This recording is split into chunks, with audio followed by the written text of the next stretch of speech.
வாழ்வில் நீ காணும் சுகங்கள் நூறாக வேண்டும் தங்கச் சிலையே. தாயின் மடி சேரும் கன்று போல நாளும் வளர்வாயல் மார்பிலே.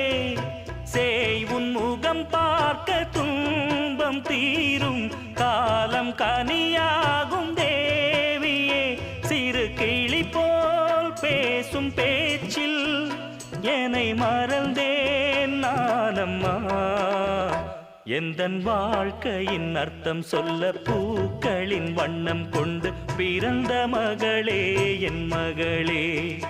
நான் வாழ்ந்தது கொஞ்சம் அந்த வாசத்தில் வந்துதித்து உயிரில் கலந்தா என் உயிரே. உன் பூவிழி குறுநகை அதில் 1000 கவிதை.